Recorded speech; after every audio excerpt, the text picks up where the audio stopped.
Welcome sa ating panibagong video tutorial. So sa video tutorial pong ito ay gagawa lang po muna tayo ng basic wiring.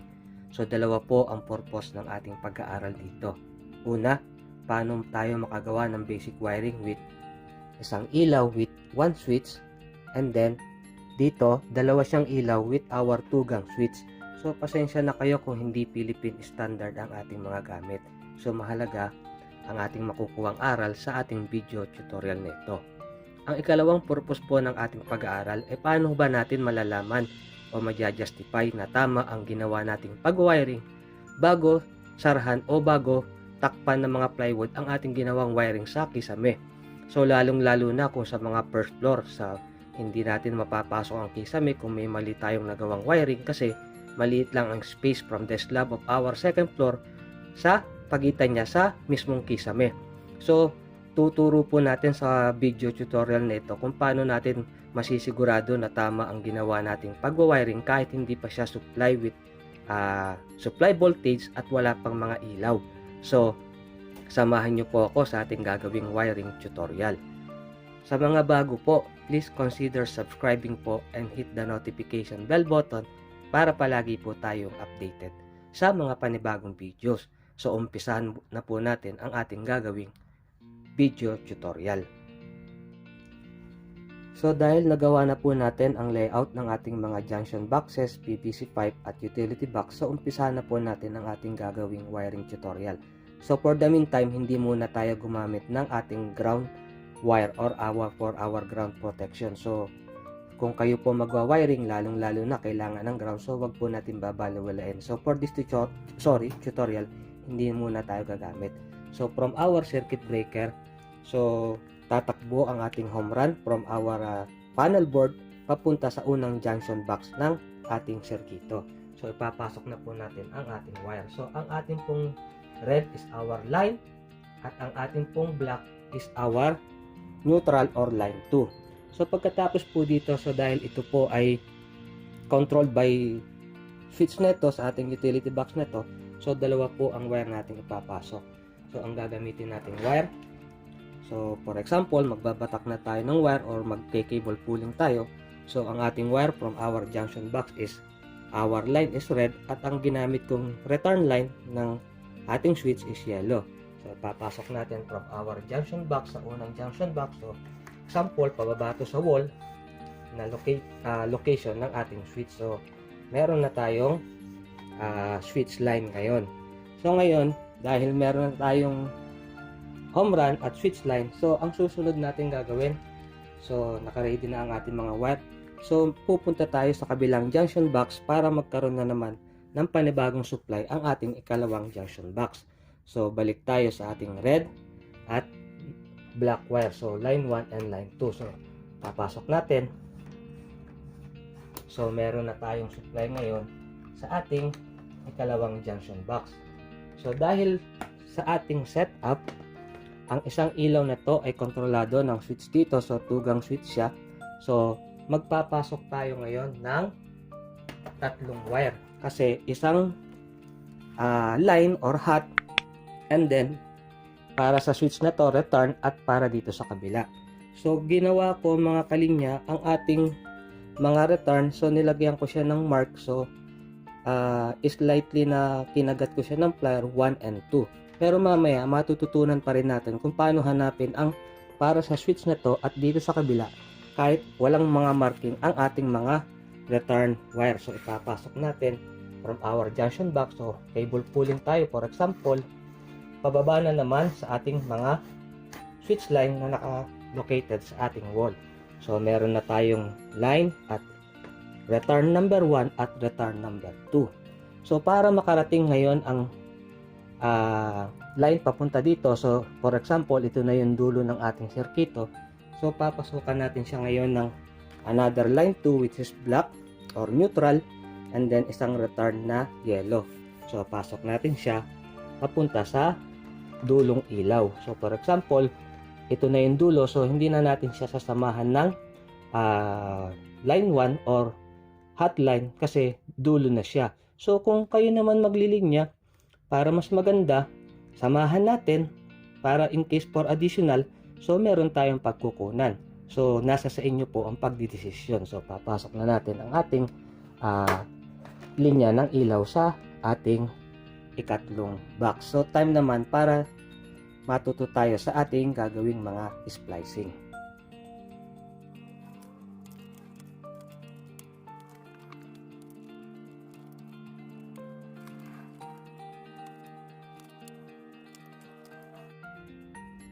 Para po sa mas mabilis na wiring tutorial, so kung makikita nyo po, inalis ko na mga insulation ng ating mga wires. So pag-aaralan natin ngayon ang splicing sa kada junction box. So una po tayo sa junction box number 1. So ito po from our circuit breaker, ang ating home run. So dito po muna tayo sa ating line. So from line, dahil kailangan ng switch ng isang line, so kukunin natin ang line nito. And then dahil papunta sa kabila, mga kailangan ng supply dahil meron tayong switch. So kukunin din natin ang isang line ng ating linya. So off circuit pa ito, walang kuryente. So i-splice natin. So splice natin. So lahat ng line pagsama-samahin natin. So splice lang natin.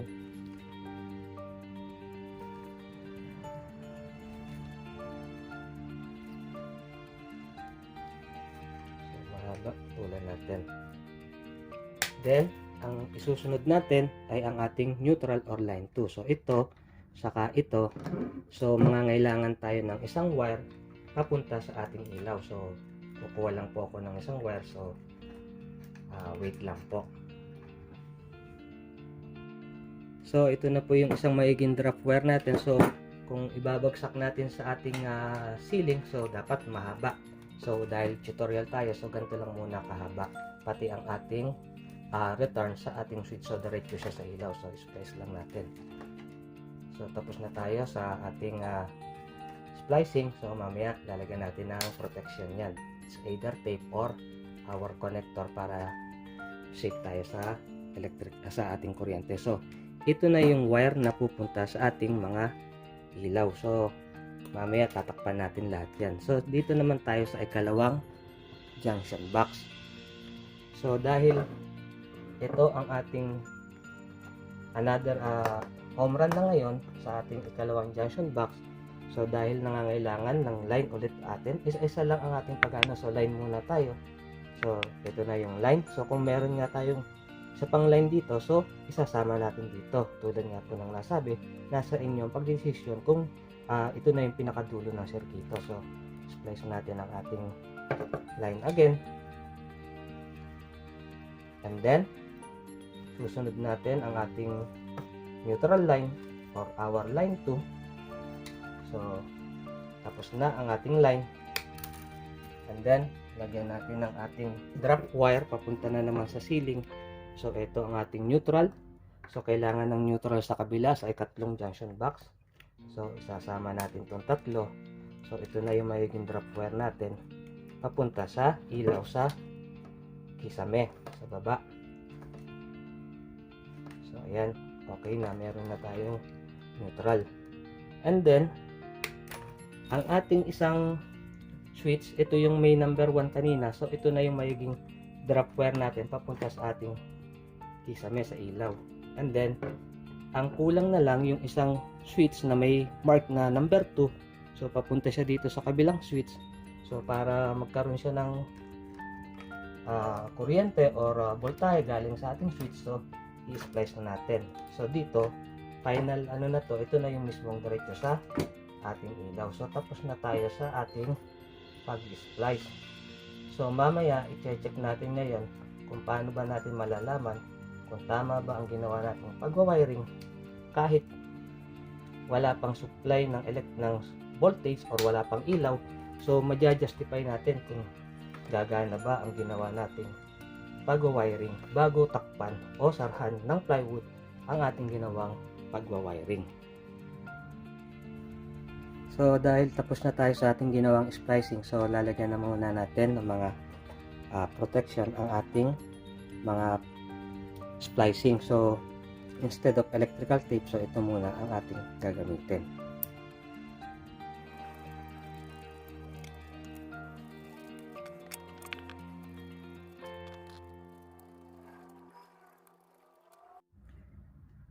So, time for us to check kung tama bang ginawa nating wiring halimbawa bago sarahan ang ating kisame. So, gagamit tayo ng multimeter. So, basic tutorial ito para sa mga baguhan. So, lalagay natin sa ating ohmmeter ang ating multimeter. So, naka-infinite siya. So, una muna, check natin kung may shorted wiring ba tayo before natin gawin ang ating pag-check kung gagana nga ba kung tama ba ang ating ginawang pag-wiring. So, dito tayo sa ating home run. So, ilagay natin ang ating dalawang test probe. So, dito. And then, kung makikita nyo, naka-infinite siya. So, open. So, wala tayong shorted circuit. So, ang susunod natin, so, para malaman natin, so, i-show short or i-bridge muna natin ang ating home run. So, naka-bridge na siya. And then, sa ating ilaw, so, pwede ka mag-check sa ating mismong drop wire papunta sa ilaw or sa ating switch. So, gagawin natin para makita natin kung tama ba. So, i-short natin ang ating wire na pupunta sa ating, halimbawa sa ating ilaw. So, dapat dito sa ating switch, makakuha tayo, lagay natin sa may tunog. So, dapat dito, makakuha tayo ng zero or shorted. So, ayan. Ibig sabihin, gagana ang ating ilaw kapag switch on natin ang ating switch. So, pag hiniwalay natin, so, ibig sabihin, kinuha na natin dito. So, wala siya. So, ngayon, isa pang pamamaraan kung saan kayo nakakaluwag. So, dito tayo sa switch naman mag-short ng wire. So, dapat ma-read niya yung ating mismong home run na naka-short, naka-bridge. So, i-check natin sa ating ilaw, sa ating drop wire papunta sa ilaw. So, dapat meron siya. So, ayan. Nakuha niya yung shorted circuit natin sa ating home run. So, ito, sigurado tayo nagagana ang ating linya. So, pag hiniwalay natin siya ngayon, so wala tayong makukuhang any continuity kasi open pa tayo dito sa ating switch. So, i-check natin dito sa ating unang ilaw. So, wala. So, ngayon, sorry, hawakan natin, i-fix natin ang ating test lead. So, tingnan natin, i-short natin itong wire na to kung gagana ba pagka switch on natin. So, ayan. So, ganun lang po ang pag-check. So, dito tayo sa ikalawa nating junction box. So, dito sa pangalawang junction box, so, ito yung ating drop wire. Sorry, wala pa palang balat. Hindi pa pala natin nababalatan ito isa. So, ito yung ating drop wire sa ating junction box para sa ilaw na ito. So, i-bridge natin siya. So, dalawa ang magiging purpose natin dito. Hahanapin natin ngayon kung alin ang switch para dito sa una. So, ilalagay natin sa ibabaw and then sa ilalim yung para sa ilaw na to. So, una, check natin dito. So, dito tayo. So, hindi siya nagkaroon ng buzzer or hindi niya na-read ang continuity ng ating home run. So, ito ang switch para sa ilaw na ito. So, for sure, so, i-open natin. I-open natin ito ngayon. Ipaghiwalay natin. So, check natin ngayon. So, hindi siya nagkaroon ng any continuity. So, ipipirmes lang natin and then, i-short naman natin ito kung ito ba ang para sa switch sa ilaw na to. Sorry, humiwalay. So, sandali lang. So, ayan, ididikit natin. So, ayun. So, for sure na ito ang ating switch para sa unang ilaw sa ibabaw. And then, pangalawa, itong sa ating ikatlong ilaw. So, i-bridge natin. So, try natin kung between our line and our return. So, kung ito nga ba yung switch para sa ating ikalawang ilaw sa ating tugang switch na ito. So, check natin. So, ayan. Para ma-double check. So, ihiwalay natin. Ihiwalay natin. And then, test ulit natin. So, dapat wala siyang ma-read. Hindi niya ma-read yung continuity. So, ayan. So, for sure, so, i-tester natin. So, sandali, ihahawak ko lang ang ating test probe sa wire. So, ayan. And then, ayan. And then, i-short natin itong drop wire natin sa ilaw. Papunta sa kisame, sa baba, sa plywood. So, ayan. So, sure tayo na gagana ang ating ginawang mga pag-wiring ng ating mga lighting circuit bago takpan o sarhan ang ating mga wiring ng kisame. So lalagyan naman natin siya ngayon ng ilaw at mga switches. So try natin at supply voltage kung tama ba ang ating ginawang proseso. So ito na tayo mga guys. So na-connect ko na ang ating mga ilaw. So pasensya na kayo, indication or pilot lights ang ating ginamit, and then kinonect na rin natin ang ating mga switch. So ito yung ating switch 1 gang. So dito sa ating pangalawang switch, so 2 gang, nagkaroon tayo ng bridging from our line papunta sa kabilang switch, and then nakakonect ang ating mga return line sa ating mga switches. So double check muna natin if there is any shorted circuit before nating supplyan o i-energize ang ating ginawang wiring tutorial. So check muna, naka-off naman ang ating circuit breaker.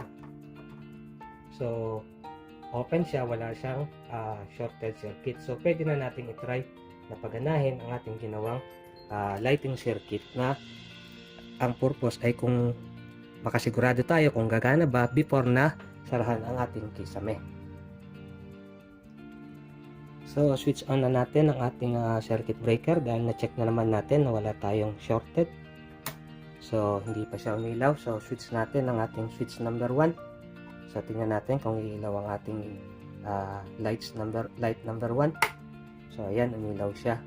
And then ito para dito, so tulad nga ng ginawa nating pagtitrace kung ano ba ang dapat na switch para dito at saka dito. So para laging naka-organize ang mga location ng ating switch. So kahit ikaw o ang ating customer ay hindi mahihirapan hanapin kung alin ang switch para sa ilaw na in-install natin. So switch natin ang ating switch number 1 sa ating utility box number 2. So ayan, umilaw ang ating ilaw. And then switch natin ang ating ikatlo. So ayan. So tama po ang ginawa nating pag-wiring. So off natin, and then off natin, and then off natin, another try. So tama ang ginawa nating pag-wiring, na sure tayo na kahit magsara ng kisame ang ating ginagawang project, ay sure tayo na wala tayong babalikan at mayiging back job. So napakahirap lalo na sa mga first floor lighting circuit na slab and then kisame na kagad. So mahirap, nakakahiya din sa mga customer kung babakbakin natin ang kisame kung meron tayong nagawang mali sa ating pag-wiring sa ating lighting circuit. So switch ulit natin ito, and then ito. So ayan, tama po ang ginawa nating pagdo-double check ng ating ginawang lighting circuit. So sana po nakatulong po sa inyo ang video tutorial na ito. Pakihit na rin po ang like kung nagustuhan nyo po ang mga gantong simpleng video tutorial, at pakihit na rin ang notification bell para palagi po tayong updated sa mga panibagong videos. So see you po on the next video. God bless po sa inyong lahat mga kalinya.